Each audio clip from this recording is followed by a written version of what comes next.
So এই ক্লাম্পের পজিশনটা adjust করার জন্য এটা দুটো পজিশন আছে, একটা হচ্ছে ওপেন পজিশন আর একটা হচ্ছে রাইট পজিশন। তো আমি দেখাচ্ছি আপনাদেরকে, আপনি একটু খেয়াল করেন। এখানে এটা ওপেন ওপেন ওপেন হবে।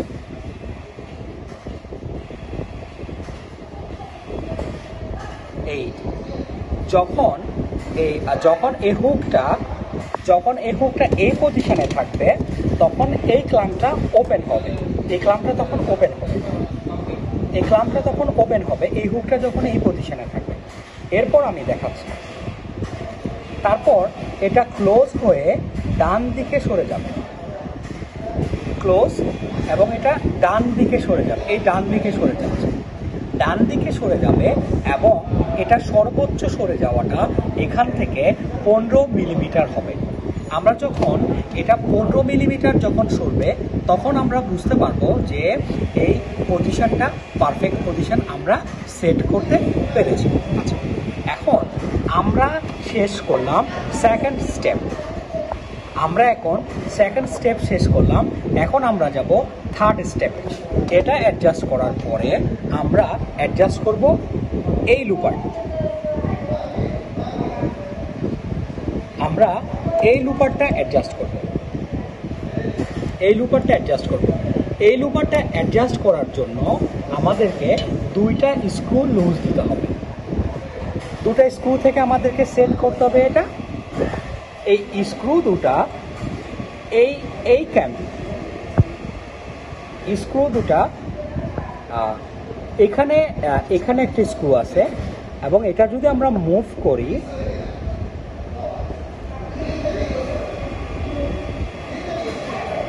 এই আরেকটা স্ক্রু, এই দুটা স্ক্রু থেকে আমরা এই লুপারটা অ্যাডজাস্ট করতে পারবো। এই লুপারের পজিশনটা আমি দেখাচ্ছি। এই লুপারের পজিশনটা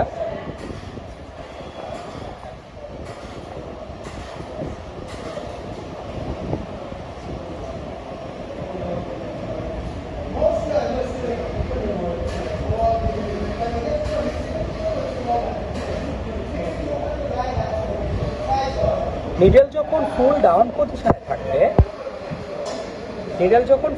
পজিশনে থাকবে তখন এই লুপারের যে এটা যদি ট্রিপ হয় তখন এই পজিশন বরাবর এটা থাকবে, এইভাবে থাকবে এবং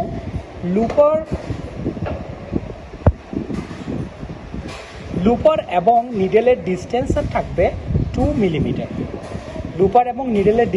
থাকবে 2 মিলিমিটার। আচ্ছা, এটা গেল আমাদের থার্ড স্টেপ। ফোর্থ স্টেপে আমরা দেখব এই পাসটা কিভাবে সেট করতে হবে। এই পাসটা সেট করার জন্য আমি আপনাদেরকে দেখাচ্ছি। এটা সেট করার জন্য এখানে এই পজিশনে এই ক্যাম্প পজিশনে দুটো স্ক্রু আছে।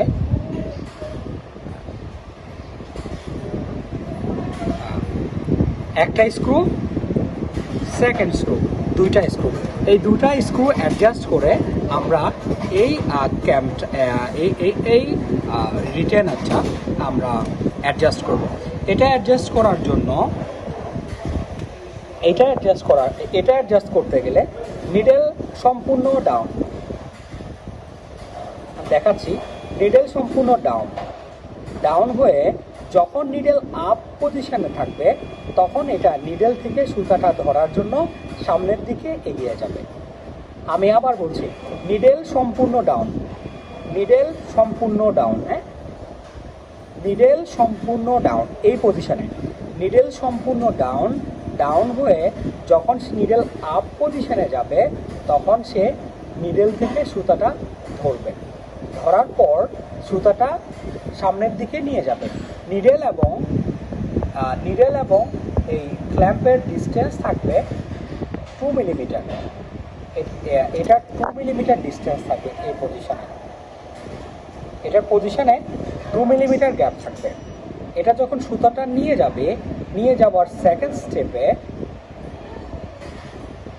স্টেপে সুতাটা শক্ত করে ধরে রেখে এটা আবার নিডেলে সুতাটা পুশ করে দিবে। এভাবেই হচ্ছে এই সেটিংসটা অ্যাডজাস্ট করতে হয়। এরপরে আমরা দেখব এর পরবর্তী স্টেপটা, ফিফথ স্টেপের ক্ষেত্রে এখানে যে রিটেনারটা আছে, এখানে যে পাসটা আছে, এই পাসটা সামনের দিকে থাকবে এবং এটার যে রিটেনারটা আছে এটা ডাউন পজিশনে থাকবে। আমি দেখ, আপনারা একটু খেয়াল করুন।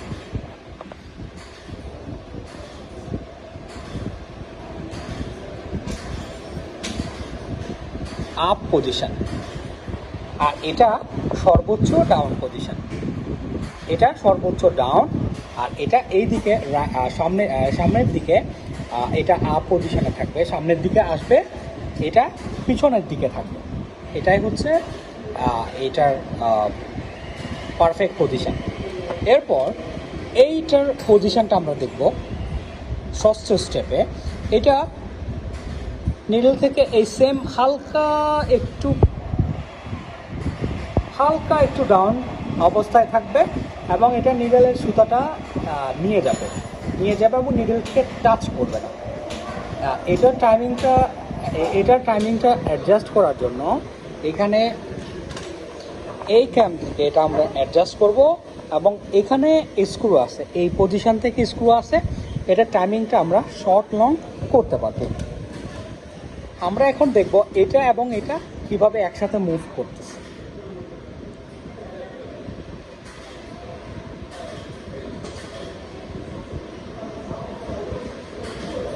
একসাথে এখন মুভ করবে, এই এই এই